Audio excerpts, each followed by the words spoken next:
үзэгч та бүхний хороо амлан айлтгая. Би Бадашин жаргалмаа. За энэ дараа үзэгч та бүхэнтэй уулзахаар студид Реформ клубын хүний нөөц хариуцсан зохицуулагч Баярмаг урьсан байгаа. Ингээд урилгыг хүлээж авч хүрэлцээрс танд баярлалаа. За үзэгч та бүхэнд энэ өдөр би тун удахгүй болох гэж байгаа өөрөлд бол энэ сарын 24-25-ны өдөр зохион болгох Монголын эдийн засгийн форумын талаарх дэлгэрэнгүй мэдээллийг өгөх гэж байгаа. Энэ жилийн эдийн засгийн форумын онцлог гэх юм бол та юу юг харж байгаа вэ? За эдийн засгийн форум маань бол одоо энэ жил 5 дахь удаа зохион байгуулагдаж байна. Тэгээ энэ жилийн онцлогийн тухай гэх юм бол илүү ажил хэрэгч шийдэл суурилсан байдалтаар одоо форумын хэлбэр өөрчлөгдөж байгаа. Тэгээ форум клуб болохоор хамтран зохион байгуулагчаар оролцож байгаа. Бидний гол үүрэг юу вэ гэхээр хууль, одоо хүний нөөц, санхүү, эрх зүй те эдийн засгийн ингээд салбарын бүх мэрэгчлэнүүдийг одоо энэ форумын хилцүүлэгт одоо татан оролцуулъя. Тэгээд илүү одоо тодорхой тулгамдж буй асуудлуудыг эдгээр мэрэгчлэнүүтэй хамтарч одоо гаргаад түүнийхээ одоо шийдлийг яаж авах уу те эрх баригчдад одоо шийдвэр гаргахад нь нөлөөлөх үедтэй юм одоо мэдээлэл тоо баримт эднийг гаргаж ирэх гэсэн юм зорилготойгоор явж байгаа. Миний хувьд болохоор одоо ингээ хүний нөөцийн хилцүүлгийнх нь одоо ерөнхий зохион байгуулагчаар ингээ ажиллаад явж байгаа. Шийдэл дээр илүү их анхаарна гэлээ шүү дээ. Мэдээж яриг шийдлийг хайж бид эдийн засгийн форумын 5 дахь жилдээ зохион байгуулж байгаа. Ер нь шийдвэр гаргах төвчнийхэн тодорхой хэмжээнд энэ шийдлийг ажил хэрэг болгох. Энэ ажил дээр ер нь юун дээр анхаараа сайж боддог вэ? За нэгдүгээрт нь болохоор бид нар одоо ингээд форумын одоо бэлтгэл ажиллагаа үзээ явж хат бид нарт бол хамгийн эхлээд одоо тоо баримт тий тоо мэдээлэл судалгалтаа судалгаа байна гэдэг судалгаа дутагдaltaа юм байна гэдэг одоо дүгнэлтэнд хүрчээд байгаа. Тэгэхээр бүх салбар өөрсдөө одоо яг мэрэгжлийн тий нарийн тоо мэдээтэй болох нь их чухал. Тоогоо баримт мэдээ байхгүй байгаа учраас одоо нөгөө яриад байдаг асуудлууд маань одоо шийдвэр гаргах төвшөндөө бас хүрэхгүй байгаа юм болоо гэж одоо бодож байна. Хоёрдугаарт нь бол бас ер нь бол одоо салбартаа тийм энэ мэрэгсэн одоо эксперт гэж одоо нэрлэж болох үеч энэ хүмүүсийгээ бас илүү өргөн цар хүрээнд оролцуулах юм бол магадгүй энэ маань одоо ажил хэрэг болоод илүү одоо бодтойгоор ажил хэрэг болох юм гэж үзэж байгаа. Реформ клуб энэ жил одоо хамтран зохион байгуулж байгаа гэлээ шүү дээ. Тодорхойлчихгүй юу ямар ажлыг ямар одоо салбарыг нь хариуцж ажиллаж байгаа юм. За манай реформ клуб бол энэ жил ерөнхий хууль эрх зүй, эдийн засаг, хүний нөөц, тий одоо урлаг, соёл гэдэг энэ салбарууд дээр одоо тодорхой мэрэгсэн хүмүүс маань ингээ ажиллаад одоо дэд сэдв болгоныг одоо модерейт хийгээд ийм явах тийм зохион байгуулалтаар ажиллаж байгаа. Хүний нөөц дээр дэдийг анхаарал нэлээд шүү дээ. Урд нь ер нь би эдийн засгийн форум дээр 4 жил модератороор ажиллаж байсан тийм ээ. Ер нь хүний нөөцийн асуудал яригдчихаагүй шиг санах юм. Энэ жил ягаад ер нь онцлсан юм бол? За хүний нөөцийн асуудлууд бол урдны жилүүдэд их тийм стратегийн түвшинд яригадаад ингээ ерхий одоо төр засаг одоо ямар бодлогоо барьж ажиллаж байгаа юм бэ гэдэг дээр одоо яриад өнгөрч исэн. Энэ жилээс яагаад одоо ингэж томоохон сэдв болгож оруулж ирж байгаа гэхээр одоо эдийн засгийн хөгжлийн гол хүчин зүйлүүд аль нэгдүгээр хөрөнгө санхүү мэдээж, хоёрдугаар хууль эрх зүйн орчин, гуравдугаарт нь бол энэ бүгдийг хэрэгжүүлэгч хүн өөрөө юм аа тий энэ өөрөө хүн маань өөрөө их нөөц баялаг юм аа. Тийм учраас бид нэр энэ эдийн засгийн хөгжлийн бодлоготойгоо хүнийхээ хөгжлийг яаж уялдуулах уу тий хаана илүү анхаарах уу энэ одоо өсөөд байгаа эдийн засгийн маань одоо хүний нөөцийн хөгжилтэй хүмүүс маань өөрөө дагаад хөгжиж чадчихэв нү гэдэг дээр их анхаарал тавиад тэгээд бодлого одоо энэ одоо уялдуулах юм зорилготой байгаа да. Ярилцах шаардлагатай гэж үзсэн шалтгаан нь хүний нөөцийн асуудлыг юун дээр та бүхэн тэ судалгааг алж харав? За судалгаан дээр ерөнхийдөө анзаараад за хамгийн энгийн жишээнүүд гэж ярих юм бол тэ дэлхийн эдийн засгийн форум гэж одоо жил болгон болдог. Түүнээс одоо хүний нөөцийн судалгаанууд гардаг. Тэндээс одоо аваад үзэх юм бол Монгол улс одоо ур чадвартай ажилтныг хайж олох энэ одоо дүнгээрээ 122 орноос 119 жишээн жигсэж байна. Хоёрдугаарт нь бол мэдлэг чадвартай, өндөр мэдлэг чадвартай тэр ажиллах хүчнийг бид нэр одоо наашаа татаж авчрах тэр үзүүлэлтээр бол жишээ нь 104 жигсэж байгаа байхгүй юу. Тэгэхээр энэ бол тоо баримтын нэг жишээ байгаа. Нөгөө талын зүгээр амьдрал дээр тохиолж байгаа зүйлүүд юу гэхээр одоо ажил олгогчдоор компани эзэдүүд тий албарын дарганаар хүний нөөцийн мэргэжилтэнд юу гэж ярьж байгаа нэхээр одоо сайн хүн алдахгүй байна гэж одоо маш их хэлж байгаа. За сайн хүн ямар хүн бэ гэж одоо хэл тодорхойлох юм бол сайн мэргэжилтэн гэсэн үг тийм сайн мэргэжилтэн тий за офисын түвшин дээр аваад үзэх юм бол тий энгийн компьютер хэрэглээний програмуудыг эзэмшсэн.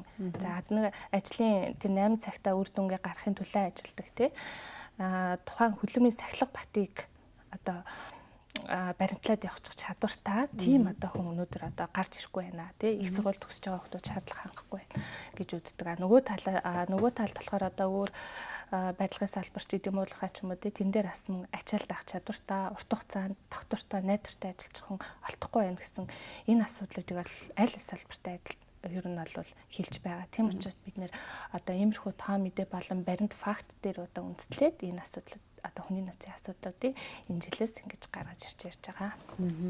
Мэдээж судалгаа явьж байгаа чинь та хүмүүс одоо ажиглалт хийгдэж л байгаа тийм ээ. Тэгэхээр аль салбарт илүүтэй хүний нөөцийн дутагдалд оршоод байна бид нар.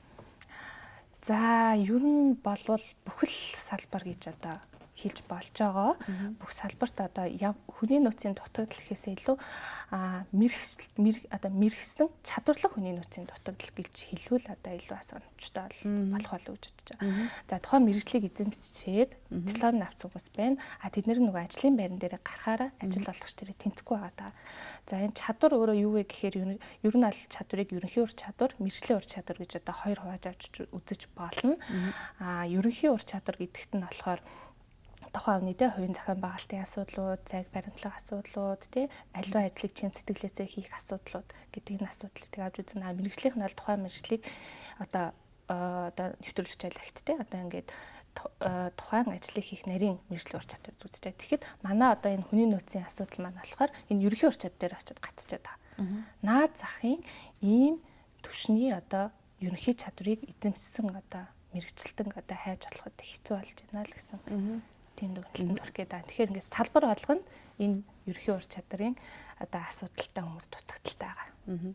Өөрөөр хэлбэл юм бол чадварлаг хүний нөөцийн хомсдол бүхэл салбарт байна гэж хэлж байна. Энэ хаана алдагдцээ? Өөрөөр хэлбэл тийм ээ. Үнэхээр тэр хөдөлмөрийн хүн, тэр ажиллах сонирхолтой хүн, мэрэгжилдээ үнэнч дуртай, хайртай хүн тийм ээ. Хөдөлмөрийн чадвар, даах чадвар, нөгөө багаар ажиллах чадвар гэдэг юм уу? Ийм тийм ээ мэрэгчлийг бид аль шатанд олж авах хэрэгтэй гэтэл бид хаана алдчихад байгаа шиг байна. Эсвэл үнэхээр ажлын талбар дээр гараад тэр хүн бэлтгэх хэрэгтэй байдаг юм уу? За энэ дээр болвол их олон талын одоо хүмүүс оролцож ирэх одоо ярилцах байгаа. Одоо яг энэ дээр бид нэр одоо форумаараа ярилцах гэж байна.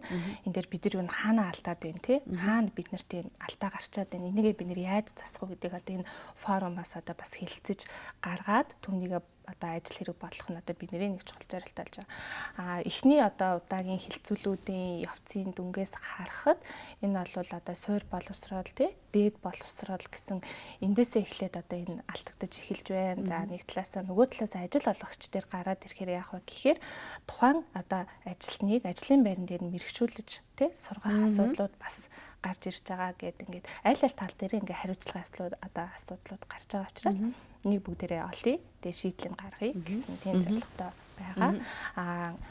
Мөн нөгөө талаас одоо хүний нөөцийн эрэлт нийлүүлэлтийн одоо тэнцвэргүй байдал гэдэг энэ асуудлаас гарч ирж байгаа. Тэр нь юу вэ гэхээр бид нар эдийн засаг маань хаашаа өгч гээд тий ингээд яриа л байдаг тий. Тэнгүүт ямар ажлын байрууд ирээдүйд бий болох уу гэдэг ингээд таамаглаа гаргаж байгаа. Тэрэн дээрээ үндэслээд нөгөө хүмүүсээ сургаад бэлдээд тэрэн дээр үндэслээд нөгөө их сургуулиуд чинь анги танхимаа бий болгоод явах хэрэгтэй байтал одоо ингээд сая нэг одоо үзэгдэл гарлаа шүү дээ. Уул уурхай ангууд бүгдээр одоо ингээд уул уурхай руу орсон. Зөндөө олон нөгөө экскаваторын жолоочноор тий доозрын жолоочноор гээд хүмүүс гараад ирсэн. Одоо ингээд уул уурхай жоохон удаашраад ирэхэд бүх хүмүүс ажилгүй болох жишээ нэ тий. Тэгэхээр ингээд ийм гинтийн биш юм урт хугацааны таамаглалыг бид нэр одоо хийх одоо юм зайлшгүй шаардлага тулгараад байгаа юм. Тий.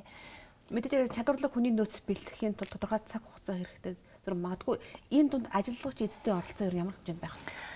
За ажил олгогч эзэдийн оролцоо гэх юм бол ажил олгогч буй тэр одоо хүмүүс тий одоо нэгдүгээрт одоо энэ бодлогын түвшинд ажиллаж байгаа одоо энэ бодлогын түвшний хүмүүстэйгээ одоо нэг хамтарч ажиллах хэрэгтэй байна л та. Тэгээд тэгснийхээ үндсэн дээрээс одоо ирээдүйд ийм ажлын байрууд одоо эрэлт хэрэгцээтэй болох нь тий.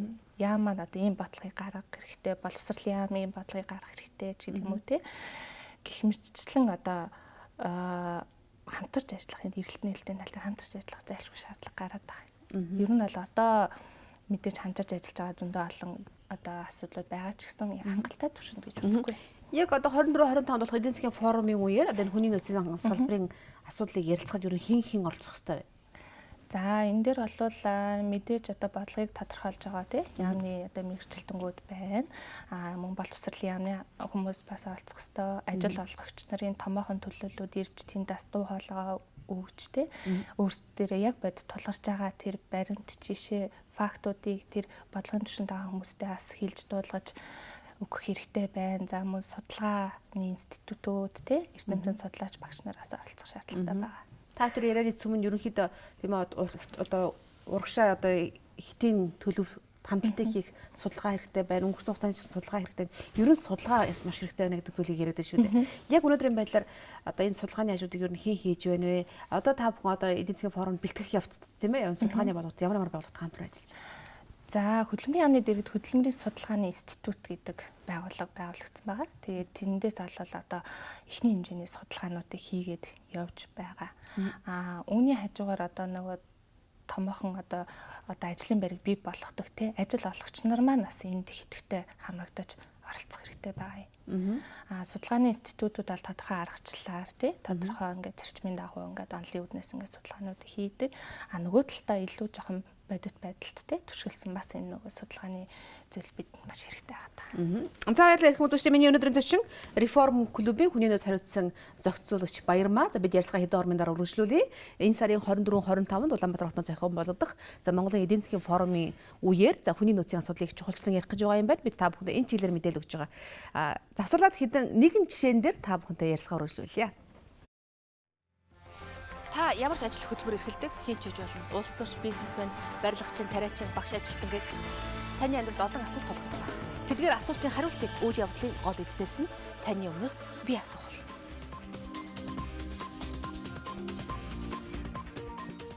Хамт байгаа та бүхэнд баярлалаа. Ярилцлага цааш нь үргэлжлүүлье. Реформ клубын хүний нөөц хариуцсан зохицуулагч Баярмаа миний өнөөдрийн зочин байгаа.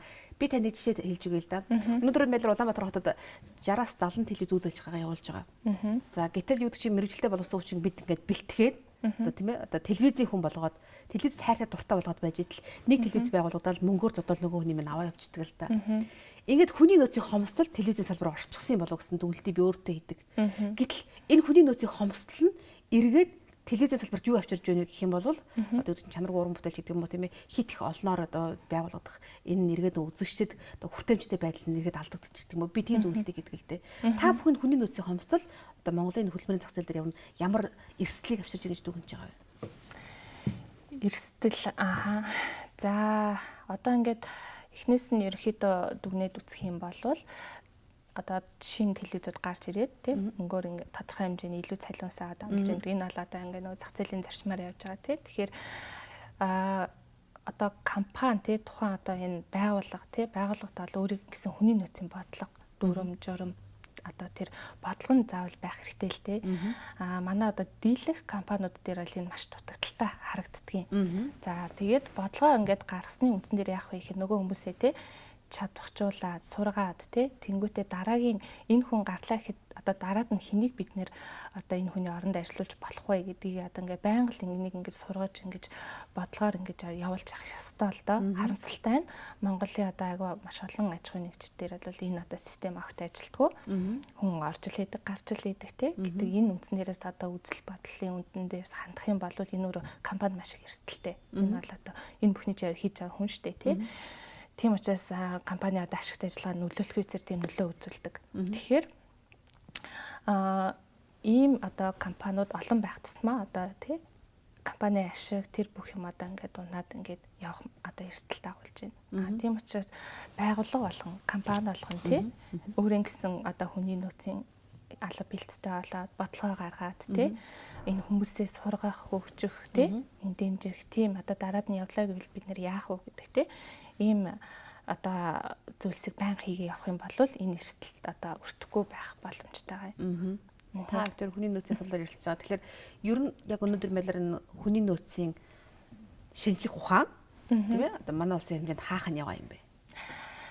За шинжлэх ухааны үүднээс аваад үзэх юм бол хүнийг нөөц гэж үздэг тийм энэ бол одоо баялагийг бүтээдэг нөөц гэж үзэж байгаамаа гэдгийг одоо зах зээлийн нийгэм шилжээд одоо бид нар чинь хамгийн ихний компани 20 жил болж шүү дээ тийм сүүлийн ингээд 10 жилийн өмнөөс нэлээд хүчтэй яригдаж ирсэн хүмүүр их нөөц юм аа. Бид нар хүнээ хөгжүүлэх хэрэгтэй байна тий. Хүнтэйгээ ажиллах хэрэгтэй гэдгийг одоо 10 жилийн өмнөөс эхэлж ойлгож байгаа. Тэгээд компаниудын засаглалын түвшинд болвол одоо энэ зөвхөн юм захиргааны түвшний тий албан тушаалын түвшинд ингээд явагдаад байгаа хгүй. Ер нь бол одоо хүний нөөц гэдэг функц өөрөө энэ захиргаа тэгээд одоо тактик тэгээд стратегийн түвшинд ингэж оролцож ийж тэр өөрийн компани одоо байгууллагын хүнийг хөгжүүлдэг. За компани түвшинд юм байгаа. Улс орны түвшинд аваад үзээл та одоо шинжлэлийн засгийн газар гараад бид нар бие даасан хөдөлмөрийн яамаа байгуулсан. Тий. Одоо энэ одоо 2 жил гарсан болж байна. Тэгэнгүүт улс орны түвшинд бид нэр өнөөдөр яг бодлого бас хангалттай тий 2 жил болж байгаа учраас тий бодлого манаас хангалттай ингэж өргөн цар хүрээг аваад явсан уу гэвэл бас одоогоор бас жоон дутагдaltaй зүйлс байна. Тэгээд үүнийг ол бүгдээрээ одоо хамтраад тий шийдцгээ ажил олгогч нар нь ч оролцъё, судлаач нар нь ч оролцъё, яамч бүгдээрээ хамтраад ингээд нэгэн хүчээр тий тэр нэг зорилготой хүрэл гэдгийг одоо энэ жилийн бас форумаар голчиж тавиад байгаа юм. Одоо ингээд зөв энгийн жишээ ярих юм бол тий бид нэр одоо ингээл гадаадын хөрөнгө оруулалт компаниуд Монголд маш ихээр сайн орж ирсэн тий. Тэгэхээр тэрэн дээр бэлэн ажиллах хүн байна уу гэвэл одоо байхгүй л байгаа байхгүй. Тэгэхээр энэ өөрөө хүний нөөц маань хаана одоо явж байгааг харуулж байна тий. Төрөний миний хэлсэн эдийн засгийн форумын одоо судалгаагаар бид нэр тий сургалтын систем гэдэг үзүүлэлтээр 122 орноос 122-т чигсэлсэн тийм одоо үнэлгээтэй байгаа байхгүй. Тэгэхээр өөрөө Монгол хүмүүс маань хэр одоо сургаж бэлтгэгдэж байна гэдгийг эндээс ингээ харж болно. Тэгээ гадаадад одоо маш олон монголчууд маань өндөр мэргэжлийн ур чадварыг эзэмшээд одоо тэнд ажиллаж амьдраад идэг тэднийгээ ирээч гэдэг те. Гэхдээ яг ирээд тэдний тэр мэдлэгийг те яаж баялаг болгож яаж энэ эдийн засгийнхаа одоо өсөлтөнд одоо эргэлтэнд оруулах вэ гэдгээ бид нэр одоо л бодлохоор ингэж шийдээгүй байгаа учраас тэр хүмүүс манад ингээ ирэхгүй тэнцэнэ ингээл байгаад одоо байж байгаа тийм харамсалтай бас дүр зураг харагдаж байгаа. Зүгээр ирээч биш те энэ чинь бас тодорхой хэмжээний ингээ бодлого юмнууд явагдах хэрэгтэй шүү дээ. Тэгээ бодлого байгаа. Гэхдээ энэ бас зөв буруу юу те хаана бас алтай байна гэдэг бүгдээр л хамтаа гаргаж байна. Хүний нөөц гэдэг бол одоо ажиллах хүч гэдэг бол баялаг бүтээгч гэдэг ерөнхийдөө бид нар ярьж байгаа тийм ээ. Гэтэл тэр баялаг бүтээгчийг бид үнэлэх ёстой. Тийм. Магадгүй үнэхээр чадварлаг чадaltaй хүн байлаа гэд үнэлэхгүй байвал тий тодорхой хэмжээнд тэр хүн тэнд ажиллах сонирхол байхгүй юу? Зүгээр л энгийн жишээн дээр ярих. Тэгэхээр тэр хөтөлбөрийн үнэлэмж ч гэсэн энэ яригдах хэрэгтэй байх гэж би бодож байна л да. Тийм тэглэхгүй ах уу.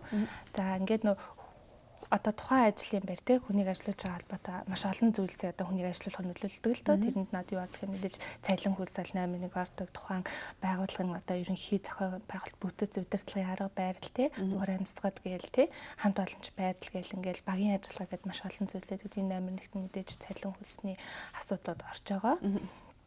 Тэгэхээр цалин хөлсний талаар бол энэ форум үеэр ярилцсан. Одоо энэ тухайн хүмүүсийн те тохирсон цалин одоо өгч чадж гэнэ үгүй юу гэдэг асуудлууд бол яригдана. Мөн одоо цагийн үнэлгээний систем гэж те гадаадын орнд бол одоо бас нэлээд төгөөмөл болсон. Одоо энэ цагийн ажлын үнэлгээний систем те ямар ах уу, хууль эрх зүйн орчин ямар ах уу, бид нар одоо шаардлагатай байна уу ч гэдэг юм уу. Тиймэрхүү асуудлаар бид нар ер нь ярихаар бэлдсэн байгаа. За тэгээд төлөв мэргэжлийн шинэ хэлбэр ихээр одоо аутсорсинг гэж бас үйлчилгээ байдаг те тэр бүх зүйлийн ер нь одоо хууль эрх зүйн орчин ямар ах вэ гэдэг одоо нас ярьж ингэж эхлэхээр шийдсэн байгаа. Та ямар сургууль төгссөн бэ? Ямар мэргэжилтэй? Би компьютер техник менежментийн сургуулийн санхүү менежментээр төгссөн. Тэгээд ажлынхаа анхны гараа Генсэс группийн Ангоо гэдэг компанид одоо эхлээд тэгээд эндээс хүний нөөц гэдэг зүйлийг одоо суралцаад улмарын энержи ресурс компани нүүрс байршуулах хууль төрийн анхны хүний нөөцийн бүрдүүлэлтийг хийгээд ингээд ажилласан. Энэ салбартаа одоогийн байдлаар 7 жил ажиллаж байна. За тэгээд одоо Ирфарм клуб дээр ингээ хүний нөөцийн найрацсан зохицуулагчаар ажиллаж байгаа. Тэгэхээр их практик туршлага гэх юм бол одоо хоримтлуулж явна да. Тэгэхээр ер нь яг өнөөдрийн байдлаар хүний нөөцийн мэргэжилтэн өөрсдийн бэлтгэх тэр байдал ер нь ямар хэмжээнд байна гэж таардаг вэ? За хангалтгүй гэж хэлнэ. Энэ дээр бол хангалтгүй байгаа. Бид нарт бол одоо хүний нөөц яг бакалаврын зэрэг олгодог ганцхан сургууль байгаа. Тэр нь болохоор компьютер техник менежментийн сургууль, хүний нөөцийн менежмент гэдгээр бакалаврын зэрэг олгодог. Тэгээд бусад одоо институтууд, академиуд те энэ одоо хүний нөөцийн менежер гэсэн тийм сертификатын сургалтуудыг олгоод явж байгаа. Энэ дээр ч гэсэн мөн бас түр анхаарлаа тавих хэрэгтэй байгаа. 14 хоног те нэг сарын хүний нөөцийн менежерийн одоо сургалтыг өгөөд тэр хүн тухайн компани тий хүнийг удирдах яаж та нар хүнээ удирдах вэ гэдэг арга заавар зөвлөмжийг өгөх хэмжээнд бол бэлтгэгдэж гарна гэдэгтээ бол бас зарим талаараа тучир дутагдaltaй байгаа. Зарим нэг бодол чанартай байгууллагууд бол байгаа. Одоо Монголын хүний нөөцийн институт гэж байгууллага байдаг. Тэдний одоо бэлтгэж байгаа түвшин бол бас арай өөр түвшин. Ер нь одоо компаниудын түвшинд энэ хүний нөөц гэдэг одоо хүний нөөцийн мэрэгчлэлтэн гэж явдаг шүү дээ, тийм ээ. Энэ хүмүүс ер нь хэрэг ажил бодол өгдөг. Яг үнэхээр одоо энэ хүний нөөцийн мэрэгчлэлтэн тухайн компани одоо бодлого тодорхойлох үйл ажиллагаанд оролцдог. Зүгээр би хүний нөөц гэдэг мэрэгжлийг бас хүн судлаач гэдэг талаас нь их хардаг л да өөрөлдөн бол тийм ээ. Тухайн ажлыг мэдэрч таньж ажиллахад одоо хүний нөөцийн мэрэгчлэлтэн одоо илүүтэй их одоо мэдрэмжтэй байх хэрэгтэй гэсэн миний бодол байдгийг. Ер нь компаниуд ер нь хэрэг харж байгаа шүү. За энэ дээр бол одоо томоохон группийн хэмжээнд явж байгаа ч юм уу эсвэл гадаадын хөрөнгө оруулалттай компани ч юм уу эдгээр бол хүний нөөцийг те стратегийн түвшний түнш гэдэг үднээс нь одоо харж оролцуулж байгаа. Ер нь бол бид нэр юу гэж үздэг вэ гэхээр одоо MCS группийн хэмжээнд авч үзээ л да. MCS группийн хэмжээнд бол захирлын баруун гар нь санхүү зүүн гар нь хүний нөөц юм аа гэж одоо бид нэр үзэж тэгж арга ажиллагаандаа тусгадаг учраас өнөөдөр энэ MCS групп бол маш юм томоохон групп болж одоо өргөцсөний нэг бас чухал хүчин зүйл нь ингэж хүндэн анхаарсны байдаг. Дийлэх жижиг дунд компаниуд бол хүний нөөцийг стратегийн түвшний энэ түнш биш гэдэг хандлагаас хараад энэ зөвхөн захиргааны ажил юм аа цаасны ажил юм аа гэсэн өнцгөөс харсан байдалтай байгаа. Өнөөдрийн байдал бол за нэг 40-40 хүнтэй компаниудад бүр хүний нөөцч байхгүй байгаа. Тэ? Энэ бол шаардлагагүй. Ингээд ойр цор юм бид нар одоо захиргааны ажил нь хийгээ явуулна гэдэг үднээсээ хүний нөөцчгүй явж байгаа. Тэрнийхээ улмаас тэнд ажилтнуудын чирх ашиг зөрчигдөн ажил олгогч ч өөрөө ингээд зөрчилдөөнтэй зүйл зөндөө хийн тэ. Ингээд алдаж аных юм зөндөө гардаг. Тэгэхээр бид нар бас одоо бодлогын төвшөндөө тэ хүний нөөцийн мэрэгчлэлтэн гэдэг энэ одоо альбом тушаалыг одоо бас одоо шинээр гаргаж ирээд энийгээ бас одоо тодорхой шалгууртайгаар одоо нэлээд өндөр шалгуур тавиад мэрэгшүүлээд ингээд явах хэрэгтэй болов гэж бодож байгаа. За 24-25-нд эдийн засгийн форумаар хүний нөөцийн асуудлыг ярилцах гэж байна. Яг хэдний өдөр нь ярилцах уу? Энэ эдийн засгийн форумд оролцох сонирхолтой усуд мэдээж мэдээлэл авах шаардлагатай байх л та танилцуулахгүй. 3 сарын 24-ний эхний өдрийн хуралдааны дараа бол хүний нөөцийн асуудлаар Монгол Улсын хүний нөөцийн бодлого, стратегийн түвшний талаар нэг хэлцүүлэг болно. Мөн тэр өдөр ажилгүй юу, чадваргүй юу гэсэн сэдвтэй нэг хэлцүүлэг болно. 25-нд нь болохоор хөдөлмөр эрхлэлтийн шинэ хэлбэрүүд гэсэн ийм үндсэн 3 сэдвтэйгээр хэлцүүлгүүд явагдана. Мөн 24-нд хүн өөрөө баялаг гэсэн сэдвтэй мөн хэлцүүлгүүд явагдана. Энэ салбар хуралдаануудад ер нь хэн оролцох боломжтой? Хүссэн хүн болгон оролцох боломжтой. Тэ? Одоо ажил олгогчдоор төрийн захиргааны байгууллагууд хүнтэй ажилтдаг бүх хүмүүс оролцоод тэнд асуудлаа гаргаж яриад тэгээд одоо бас шийдлийг олох арга замыг хамтдаа байх боломжтой. Та хоёр яриарийнхаа хэд хэлсэн тийм ээ? Хүний нөөцийн чиглэлээр хууль эрх зүйн асуудал зохицуултууд бол хийгдсэн байна. Гэхдээ түүнийг хэрэгжүүлэх механизм өөрөө байна уу? За механизм гэхээр одоо механизм бол одоо тодорхой төвшөнд явж байгаа. Тэн дээр бас их алдаа дутагдлууд байгаа гэж үзэж байгаа юм. За тэр нөгөө бодлого маань өөрөө бодит амьдрал дээр одоо бууж гин үү тий бодит амьдралыг олох нийтийн асуудлыг хамарч чадж гин үү хэрвээ хамарч чадахгүй бол энэ механизм хэрэгжихгүй л гэсэн. Тийм болохоор энэ бодлогыг гаргахад одоо энэ бодит амьдрал дээр тий болж байгаа факт үйл явдлуудыг маш сайн мэдэрч ойлгож тий бүх зүйлийг нарийн тооцны үндсэн дээрс бодлогоо гаргах юм бол энэ механизм бүрэн хэрэгжих болов гэж бодож байна. Магадгүй үнэхээр хүний нөөцийн асуудал гэдэг бол хүн судлал юм аа. Хүний сэтгэл зүйч байх хэрэгтэй гэдэг юм надад миний дотор хүн хэлээд байна л да. Энэ асуудал юу нөхөр яригдах вэ? За сэтгэл зүй талаасаа бол одоогийн форумаар л яригдахгүй. Ер нь аль зүгээр бодит амьдрал дээр тулгуурж үзэхэд одоо тий бидний ингээд одоо хүний нөөцийн мэрэгчлэлтэн үний одоо ажлын цагийн баг 50 орчим хувь нь дандаа зовлон жаргалаа ярьж хүмүүс орж ирдэг үсттэй өөртөө чи. Юусоо сайн заах юм ярихгүй шүү дээ. Надад юм асуудал гарчлаа. Миний цалин бага бай. Эсвэл манай удирдлага ингэж байна гээл те. Энэ өөрөө ингээд ер нь тийм сэтгэл зүй маш их тийм зүйлүүдийг агуулж яддаг хүний нөөцийн менежер ингээд ажил маань тал нь баг сэтгэл зүйч шахав болчиход яваад итгэл та. Ярих хэвээр асуудал байгаа. Тийм байна. Ер нь магадгүй энэ сэдвэр бас танд ингээд тийм ээ. Одоо эдийн засгийн форумаар ярилцаасаа гэсэн сонирхолтой хүсэлтэй саналаа хэлэх хүмүүс байх юм бол ямар одоо холбоосоор та бүхэнд холбогдож мэдээлэл өгөх боломжтой. Та бүхэн тийм холбоо тогтоож байна уу? Одоо болохоор бид нэр салбарынхаа одоо мэрэгсэн мэрэгчлэтнүүдийг бүгдээрээ цуглуулж агаад за одоо асуудлууд биднэрт юу байна гэдэг одоо тий доорх сэдвүүдээр ингэж гаргаж агаад энэ дээр бид нэр одоо ямархуу байдлаар шийдвэрүүдийг гаргаж болох вэ гэдгийг одоо ингэж эхний ээлжийн одоо өмнөх эдийн засгийн форумын өмнөх хилцүүлгийг зохион байгуулж байгаа. За. Энэ болохоор ямар хүмүүс цуглараа гэхээр эдийн засгийн форумыг ухтсан одоо хилцүүлэг явуулж байгаа юм тийм зөв зөв. За манай хүний нөөцийн хилцүүлэг бол маргааш 3 сарын 18-нд болно. 14 цагаас болох байгаа. Тэгээ энэ дээр ямар хүмүүс цугларах вэ гэхээр энэ салбартаа одоо тийм нэлээд урт удаан хугацаанд ажиллажсэн хүний нөөцийн мэрэгчлэнүүд, салбарын бодлого тодорхойлж байгаа яамдын одоо төлөөллийн хүмүүс мөн зарим нэг ажил олгогч тийм хүмүүс маань ирээд тэгээ бид нэр одоо аль нь илүү тулгамдаад байна тий аль нь дээр нь одоо бид нэр эхний ээлжинд одоо арга хэмжээ авах шаардлагатай гэдгийг гаргаад тэгээд форумаар болохоор өргөн цар хүрээтэйгээр тэрхүү асуудлуудаа хилцүүлээд шийдлээ гаргаж байгаа. Хараа шиг хилцүүлэгч хаанах вэ? Централ Таврын 16 давхар талах юм. Тавтаар зарлал ядаж хүмүүс бас оролцоод санал ажилластай үстэй тийм. Болно. Магадгүй би асуулгүй үлдээсэн байж магадгүй ямар нэгэн зүйл хийх зүйл байл танд боломж байна. За тэгээд 24 25-нд болох те энэ эдийн засгийн форумд одоо энэ хүний нөөцийн салбарын мэрэгчлэнүүдийг идэвхтэй оролцоорой гэж бас уриалмаар байна. Тэгээд энэ салбарынхаа одоо тий бодлого чиглэл энэ явах одоо бүх одоо энэ чиглэлийг тодорхойлоход өөрийнхөө хувь нэмрийг оруулаасаа гэж бас их хүсэж байна. Хүн болгоны дуу хоолой их чухал шүү. Тэгээ бүгдээр ингээд одоо хөрөлцөн эрхийг өрье. Тэгээ 24-нд бүгдээрээ төрийн ард уулзцгаая гэж хэлээ та. Би бас саналаа хэлсэн шүү дээ. За ярилцлагын үзэгчид миний өнөөдрийн зочин за реформ клубын хүний нөөц хариуцсан зохицуулагч Баярмаа байлаа. За 24 25-нд Монгол Улс эдийн засгийн форум хийх гэж байгаа. Энэ форумын үеэр хүний нөөцийн асуудлыг бас чухалчлан ярих гэж байна. Анхаарч үзэгч та бүхэндээ баярлалаа. Танд их баярлалаа. За баярлалаа. За.